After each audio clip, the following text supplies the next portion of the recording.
नौकरी अच्छी होती है कि बिजनेस? बिजनेस अच्छा होता है। मैं दो दो कंपनियों में डायरेक्टर, तीन तीन कंपनियों का प्रोपराइटर, 3 माइंस का ओनर और करोड़ों का प्रॉपर्टी बिजनेस वाला बिजनेसमैन आपको यह गारंटी देकर के जा रहा है कि बिजनेस से भी बेहतर आरसीएम है। जानना चाहते हैं कैसे? जानना चाहते हैं? तो मैं देखो, बिजनेस से भी बेहतर आरसीएम ऐसा है कि मैंने आज के 20 साल पहले कपड़े का व्यापार शुरू करने के लिए 4 करोड़ रुपए लगा करके एक फैक्ट्री, 20 साल पहले 4 करोड़ लगा करके मैंने ये फैक्ट्री की शुरुआत की। अब फैक्ट्री ऐसे ही नहीं लग गई कि 4 करोड़ रुपए दिए इधर फैक्ट्री चालू। नहीं नहीं, ये कोई साबुन नहीं है कि पैसे दिए साबुनात में। मैंने सबसे पहले एक जमीन खरीदी। जब जमीन खरीदी तो वो जमीन खेती हरी जमीन थी, तो उसको इंडस्ट्रियल कन्वर्ट कराना पड़ा, ऑफिसों के चक्कर काटने पड़े। फिर जब इंडस्ट्रियल की परमिशन उस पर मिली तो एक बिल्डिंग बनाई गई। बिल्डिंग बनाने के बाद उसमें मशीनें विदेश से इंपोर्ट की गई। विदेश से लोग आए, उन्होंने मशीन को इंस्टॉल किया। भारत के लोगों को उस मशीन को चलाते कैसे हैं ये सिखाया, और जब सीखे तो रॉ मटेरियल मंगाया गया और कपड़ा बनाया गया।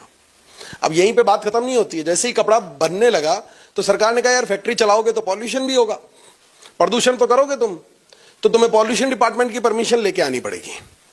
उसके बाद तुम्हारे को लेबर रखोगे तो लेबर डिपार्टमेंट से परमिशन लेकर के आनी पड़ेगी। बिजली का कनेक्शन लोगे तो इलेक्ट्रिसिटी डिपार्टमेंट से तुम्हें परमिशन लेके आनी पड़ेगी। मीटर लगाना पड़ेगा, डीपी लगानी पड़ेगी, ट्रांसफार्मर लगाने पड़ेंगे, और ऐसा कई सारे डिपार्टमेंट, रिक्को डिपार्टमेंट और कई सारे डिपार्टमेंट की परमिशन लेनी पड़ी। तब जाकर के कपड़ा बनना शुरू हुआ। और कपड़ा बनना शुरू हुआ तो सरकार ने कहा अच्छा बेचोगे? मैंने कहा हाँ। बेचोगे तो मुनाफा भी होगा? मैंने कहा हाँ। तो बोले फिर हर महीने तुम्हारे को जीएसटी भी जमा कराना पड़ेगा।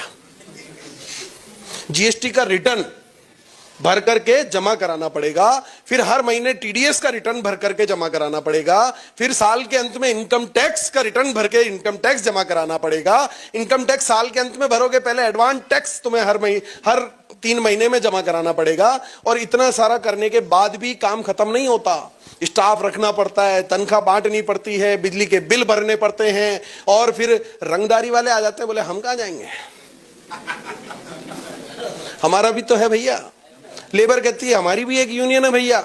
अड़ोस पड़ोस में कोई जगराता, कोई माताजी नवरात्रा, दुर्गा पूजा, गणेश पूजा, बोले चंदा चाहिए, वो भी आ जाते हैं। फिर पड़ोस वाला थाना भी आ जाता है, बोले भैया चाय पानी तो हम भी पीते हैं। चला इतना ताम झाम झमेला करने के बाद कपड़ा बनता है। फिर उसको उधार बेचते हैं। फिर उधार को मांगने के लिए जब वापस जाते हैं तो कई तरह के ताने सुनते हैं, ट्रांसपोर्टेशन होता है, सब कुछ होता है। इतना झमेला करने के बाद जितनी इनकम मैं कमाता हूं ना, कोई ऑफिस खोल रखा है आपने? सर कोई ऑफिस खोल रखा है, कोई स्टाफ रख रखा है, कोई डिपार्टमेंट की परमिशन लेनी पड़ती है, कोई एनओसी लेनी पड़ती है, आपको कोई लेबर रखनी पड़ती है, अकाउंट्स मेंटेन करने पड़ते हैं, हिसाब किताब रखना पड़ता है। कुछ नहीं करना पड़ता। बिना किसी तामझाम झमेले के मुझसे ज्यादा पैसा आरसीएम के टॉप सीनियर लीडर्स कमा रहे हैं यार।